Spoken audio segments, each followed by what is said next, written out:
Сол бағыттарда сұрақтар тұр.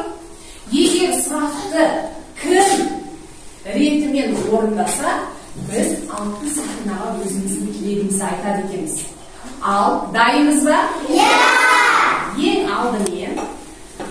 алдымен әр топтан үндемей қолын көтеріп отырған, тыныш отырған оқушыны шақырамын. Өйткені шулап кетсек, бәрімізге сұрақ жетпейді. Ал кімді шығарамыз?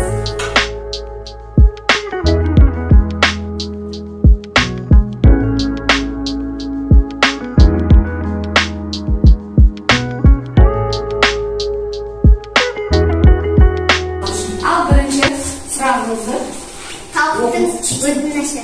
Ya ödünüşü. Қандай ödünüşі тауық? Тауықта шаруа енді бауыздайын деп жатқанда, уайым, менің ең соңғы тапқан жұмыртқамның ішінде алтын сақина бар деп айтады. Сөйтіп өтініш жасайды. Оны шаруа босатып жібереді. Тамаша. Келесі. Кедей шаруаның шешімі. Ya kediye şarvanın şişimi gibi. Al. Қандай шешім орындады ол? Босатты. Ага. Содан? Жұмыртқаны әйеліне барды. Әйеліне барды. Бір жылдан кейін тауық не істеді? Ya? Айтқанындай жұмыртқасының ішінде не пайда болды? Сақина. Өте жақсы. Не істеді? Одан кейін зергер сақинаны. Ya. Пекеді дұрыс па болар? Дұрыс емес. Болмайды. Я, оның сиқырлы сақина екенін шаруа не істеді? Айтып қойды. Айтып қойғаннан кейін зергер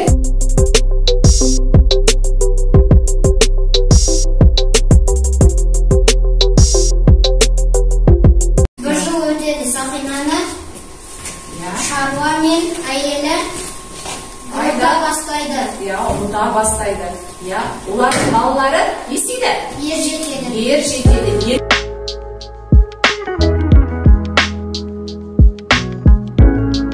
Енді балалар, сендер 6 тапсырмаңда жақсы орында деді балалар. Енді біздің 6 сақинамыздың ар жағында мынандай сандықша бар екен. Бұл не деп ойлайсыңдар балалар? Сақина. Ал сақинаға біз қандай екен айтамыз? Қалай ойлайсыңдар? Не екен ол? Қандай сақина? Сақина екен. Енді отырамыз. Бәріне көрсетеміз. Қандай сақина екен? Сақина. Ол сақина біздің тілегімізді орындайды екен. Бірақ тілегімізді орындайды. Балалар, не істейміз бұл сақинаны? Бәріміз тілек айтамыз екен. Бізге де керек болып қалар, я? Сол үшін жауып қояйық. Керек кезде ашып тілегімізді айтамыз, жарай ма? Өте жақсы. Ал керек кезде ашамыз. Міне сандықшаға қайтадан салып қойдым. Ал біз де шаруа сайтты сабырлы болуға тырысайық. Апай, сізге сұрақ қойсам бола ма? Керек болса, мен бүкіл достарыммен бірге тілекті тілейтін едім. Достарым бағында болып, сабақтарын беске оқып, ең соңғы жақсы болсын деп өте жақсы түсінген екенсіңдер. Енді біздің келесі сабағымыз құмырсқа мен бидай сабағымыздың мақсаты ертегіні рөлге бөлудің қисын қимыл қозғалыстардың орынды қолданасың. Яғни біз ертегідегі кейіпкерлерді өзіміз рөлге бөліп оқитын және солардың қимылын салады екенбіз.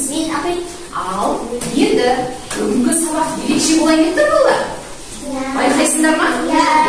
Олай болса ең алдымен ертегіні мен сендерге оқып берейін. Құмырсқа мен бидайданы. Егінді түгел жинап алғаннан кейін адал ақ сөзіме сен.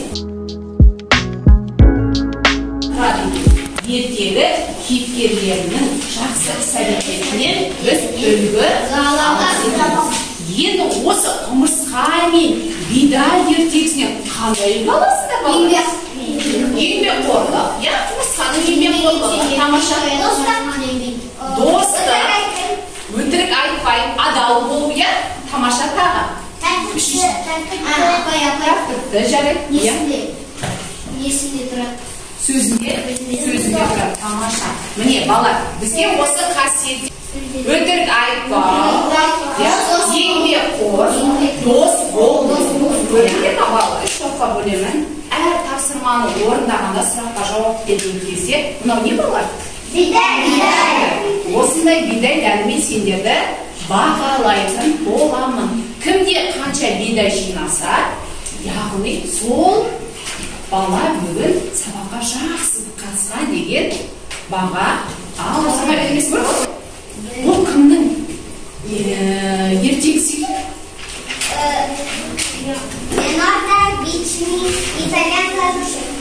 Леонардо да Винчи, бұл итальяндық ұлы әрі ғалым. Бірінші топ болса, сіздер екінші топ, сіздер үшінші топ.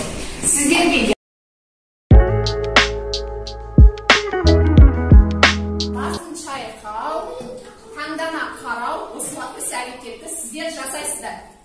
Мына тапсырманы кітапта бар, қараңыздар. Ана жақта көрген бөліп алыңыздар, тез.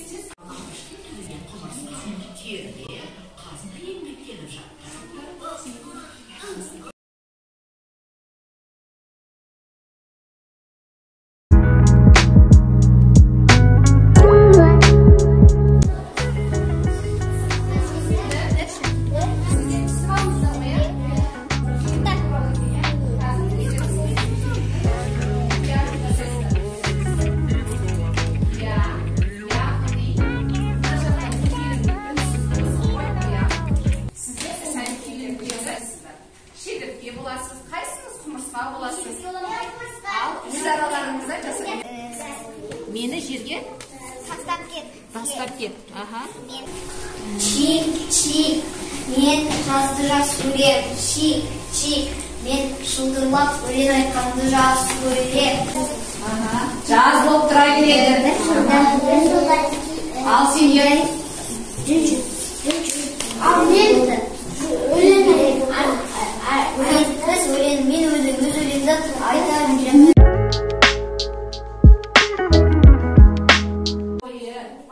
Өлең айтпай, естеу керек еді. Еңбектену керек еді. Сол кезде естейсің дейді? Тамаққа сол. Естеп жатыр, қараңдар бала. Шайқа.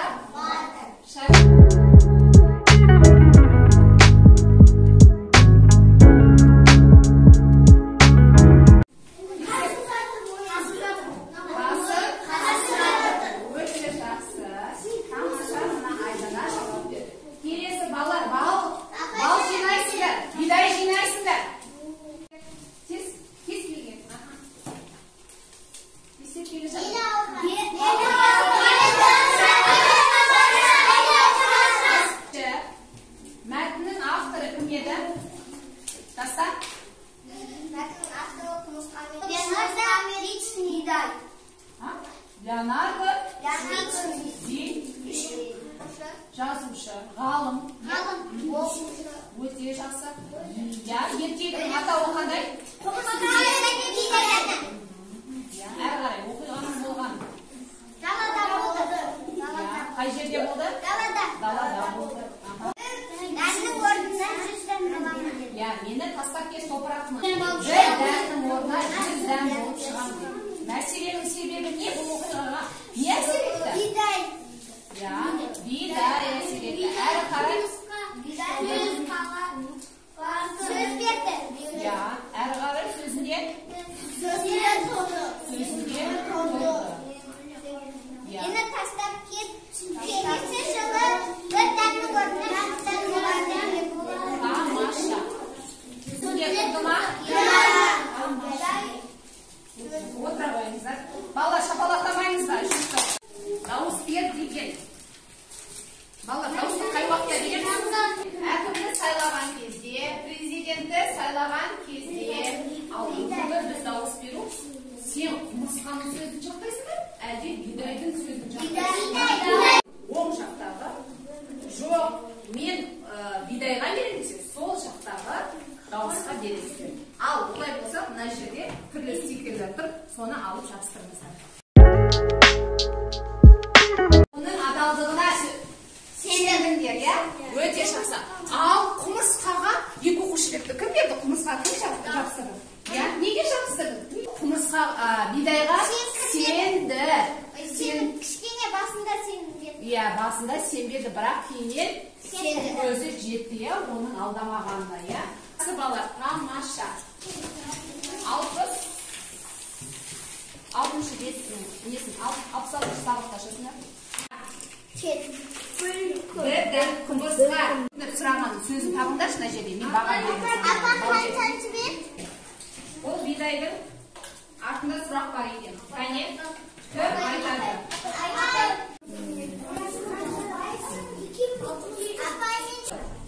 Дән сөзімен тұрып.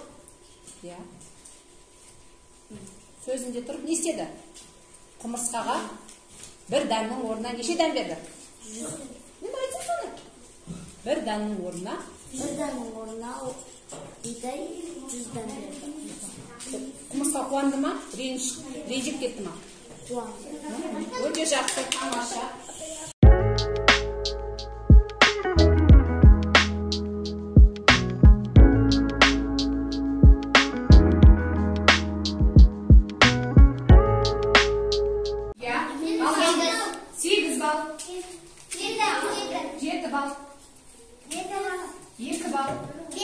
Сабаққа көп қатысу керек еді. 5 балл. Сабаққа көп қатысу. 4 балл. Тамаша, 8 балл. Айсұлтан? Кімде Айсұлтан да 7. 7? Тамаша. Абай менде 5. Сонда бір. Тез сөйтіп ана бидайға жабыстырамыз.